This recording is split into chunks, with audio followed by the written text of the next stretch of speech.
This really, truthfully, I'm tired of even talking about it. The whole situation of AJ versus Wilder. I'm tired of seeing Shelly Finkel, Wilder's team in the media talking about they're going into negotiations. To me, it's like the boy who cried wolf. They don't want it. They haven't won it. When they had the opportunity to talk about it at the press conference after Deontay Wilder beat Dominic Brazil, they did not talk about it. So it's one of the things where until they set it in stone, I'm tired of hearing about it. Because at the end of the day, I'm gonna put it like this: if both men continue to win, it's only gonna help Anthony Joshua in the long run. See, Deontay Wilder is much older than AJ. So if Wilder keeps delaying this, he's gonna get older and older and older. And as you get older, you lose speed. Now, with Wilder's attribute is his speed. It's how quickly he can do that hop step and bring that straight right down the pipeline. And if he starts to lose speed, that's only going to help somebody out like AJ to beat him and to avoid that straight right the entire match. So I don't even care about this game being played anymore. I don't even care about it getting in the media anymore. You know, a lot of other people are going to report it. I've never really been a news outlet media anyways because I don't live on Facebook, Twitter. I don't live on ESPN.com, Fight Scene. I don't live on the internet as I do have a job and my time is not that available to where I can do that. So at the end of the day, I'm gonna make more parts to my AJ versus Wilder comparison, like I did, where it was more scripted versus me just talking and rambling like I normally do, because it was easier for me to write down stuff and stay on point versus sporadically going here and there, like the dog off of Up, where it's like squirrel, because that's how I am when I talk, which can be good or bad. I don't know. Y'all let me know. But I just see it as another ploy for Deontay Wilder to get recognition off of Anthony Joshua, especially with Joshua having a fight coming up. It's just to get more shine on him and for him to avoid the fight, to try to build up his credentials, credibility, and fame, which, in my opinion, he doesn't have a lot of fame because if he did, I do not believe he would have been the most searched name on Google. Normally, when people have to search you, they don't know who the fuck you are and they're trying to figure out who you are.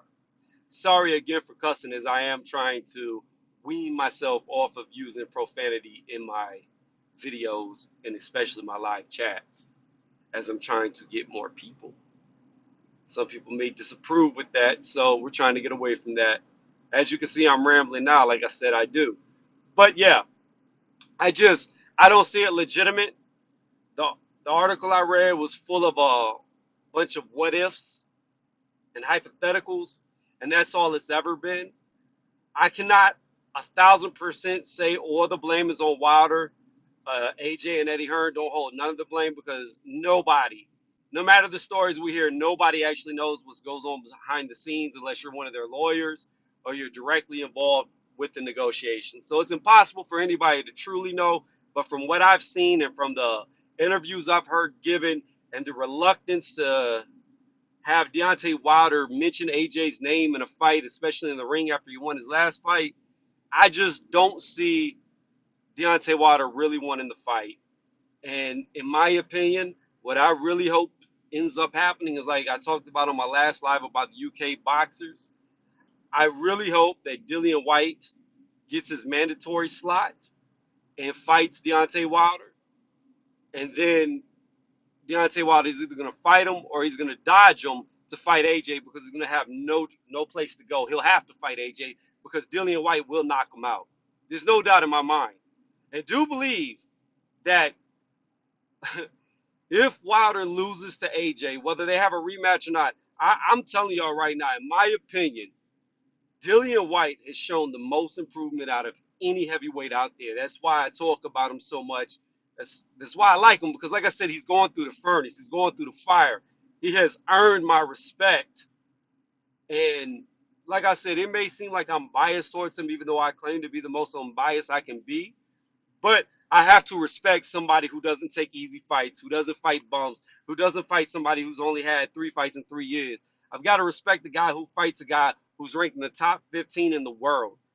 And he keeps doing it fight after fight after fight, whether it's short notice, full camps, it doesn't matter.